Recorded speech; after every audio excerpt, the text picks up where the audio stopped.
एक ऐसा फैसला जिसने सच में पूरे देश को हिलाकर रख दिया। आज हम एक ऐसी ही असाधारण लड़ाई की कहानी में गहराई से उतरेंगे। एक ऐसी कहानी जहां रक्षक ही भक्षक बन गए, लेकिन फिर भी आखिरकार इंसाफ होकर रहा। दोहरी फांसी, ये शब्द सुनने में ही कितने गंभीर लगते हैं ना। असल में भारतीय न्याय व्यवस्था में ये एक बहुत ही रेयर दुर्लभ सजा है। ये सिर्फ उन मामलों में दी जाती है जिन्हें रेयरेस्ट ऑफ द रेयर यानी विरल से विरलतम माना जाता है। और ये सजा किसी एक या दो को नहीं, बल्कि पूरे 9 पुलिसकर्मियों को मिली। सोचिए, 9 पुलिस वाले।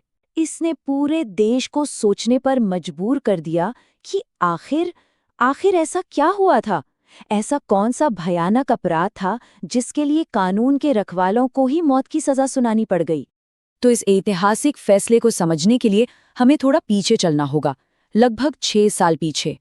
कहानी एक छोटे से शहर में हुई एक बहुत ही मामूली सी लगने वाली घटना से शुरू होती है, जो देखते ही देखते एक राष्ट्रीय त्रासदी में बदल गई। ये टाइमलाइन उन 4 दिनों की एक बहुत ही भयावह तस्वीर सामने रखती है। देखिए कैसे एक छोटी सी बात पर शुरू हुई हिरासत कुछ ही घंटों के अंदर एक दोहरी त्रासदी बन गई। 19 जून को उन्हें पुलिस स्टेशन ले जाया गया और 23 जून आते आते पिता और पुत्र दोनों ही इस दुनिया में नहीं थे। और सबसे बड़ी विडंबना तो देखिए, जिस वजह से ये सारा बखेड़ा शुरू हुआ वो वजह ही झूठी निकली। जब सीबीआई ने जांच की तो पता चला कि जयराज और बेनिक्स ने कोई नियम तोड़ा ही नहीं था। मतलब साफ था, ये मामला पुलिस की अकड़ और ज्यादती का बन चुका था। ये बयान सच कहूं तो उस रात की हैवानियत की बस एक छोटी सी झलक है। सोचिए, जिस इंसान को इतनी बेरहमी से पीटा जा रहा है, उसी से जमीन पर गिरा हुआ उसका अपना खून साफ करवाया जाए। ये सिर्फ जुल्म नहीं था, ये तो इंसानियत का गला घोटना था सीधे सीधे। इन 2 मौतों की खबर जैसे ही बाहर आई, पूरे देश में एक तूफान सा आ गया। जो गुस्सा एक छोटे से शहर की गलियों से शुरू हुआ था, वो जल्द ही इंसाफ की मांग करते हुए एक राष्ट्रीय आंदोलन बन गया। लोगों का गुस्सा सड़कों पर सैलाब बनकर उमड़ पड़ा। हर तरफ विरोध प्रदर्शन होने लगे। आवाज इतनी बुलंद हुई कि मद्रास हाईकोर्ट को खुद इस मामले में दखल देना पड़ा, और ये तय करने के लिए कि सच को किसी भी कीमत पर दबाया न जा सके, कि सीबीआई को सौंप दिया गया। ये शब्द उस परिवार के हैं जिसने पूरे 6 साल इंसाफ की एक लंबी और तकलीफदेह लड़ाई लड़ी। उनका ये संघर्ष सिर्फ अपनों के लिए नहीं था, बल्कि इसलिए भी था कि भविष्य में किसी और परिवार को इस दर्द से न गुजरना पड़े। इस केस में एक बहुत बड़ा मोड़ तब आया जब खामोशी की एक मजबूत दीवार को तोड़ने वाली आवाज पुलिस डिपार्टमेंट के अंदर से ही उठी।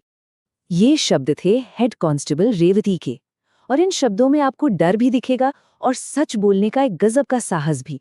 सोचिए, अपने ही सीनियर्स के खिलाफ गवाही देना, मतलब अपनी नौकरी, अपने बच्चों की सुरक्षा, सब कुछ दांव पर लगा देना। लेकिन उन्होंने अपने ज़मीर की आवाज सुनी और सच का साथ देने का फैसला किया। ये कमाल का कॉन्ट्रास्ट है ना? एक ही पुलिस स्टेशन के अंदर एक ही वर्दी के 2 बिल्कुल अलग चेहरे दिखाई देते हैं। एक तरफ वो वर्दी थी जो शिकारी बन गई, और दूसरी तरफ वही वर्दी थी जिसने अपनी जान की परवाह किए बिना कानून का मान रखा। रेवती की गवाही वो सबसे मजबूत सबूत साबित हुई जिसने इस केस का रुख ही पलट दिया। उन्होंने बिना डरे उस रात का एक एक पल अदालत के सामने रख दिया, और सीसीटीवी फुटेज से सभी दोषियों की पहचान भी की। सही मायनों में उनकी हिम्मत ने ही न्याय का दरवाजा खोला। चलिए, अब इस कहानी के अंतिम पड़ाव पर चलते हैं। वो पल जब सालों के संघर्ष के बाद अदालत ने वो ऐतिहासिक फैसला सुनाया जिसका पूरे देश को बेसब्री से इंतजार था। जज साहब के ये शब्द बहुत गहरे मायने रखते हैं। उन्होंने साफ साफ कहा कि जिनका काम फसल की रक्षा करना था, वही उसे खा गए। मतलब जिनका काम जनता को बचाना था, उन्होंने ही निहत्थे लोगों पर हमला किया। ये भरोसे का ऐसा कत्ल था जिसे माफ नहीं किया जा सकता। अदालत ने यह भी साफ किया कि ये कोई हादसा या गुस्से में अचानक हुआ जुर्म नहीं था। नहीं, ये एक सोची समझी साजिश थी। पुलिसकर्मियों ने जानबूझकर मारने के इरादे से ही पिता पुत्र को टॉर्चर किया, और बस इसी वजह से अदालत ने इसे rarest of the rare case माना और सबसे सख्त सजा सुनाई। तो जज ने फांसी की सजा क्यों चुनी? क्योंकि उन्हें लगा कि इस भयानक अपराध के लिए उम्र कैद भी काफी नहीं है। उन्होंने साफ कहा कि वो दोषियों के लिए 14 साल बाद रिहाई का कोई भी दरवाजा खुला नहीं छोड़ना चाहते थे। वो चाहते थे कि न्याय अपने सही मायने में पूरा हो। और ये फैसला बहुत ही व्यापक था। सभी 9 दोषियों को दोहरी फांसी तो दी ही गई, लेकिन साथ ही उन पर 76 लाख रुपए से भी ज्यादा का भारी जुर्माना लगाया गया। ये सजा हर लिहाज से एक मिसाल थी। तो हाँ, ये फैसला यकीनन न्याय की एक बहुत बड़ी जीत है, पर ये हमें एक बहुत ज़रूरी सवाल के साथ छोड़ जाता है। सवाल ये कि क्या सिर्फ एक ऐसा ऐतिहासिक फैसला पुलिस सिस्टम में सुधार लाने और जनता के टूटे हुए भरोसे को वापस जोड़ने के लिए काफ़ी है?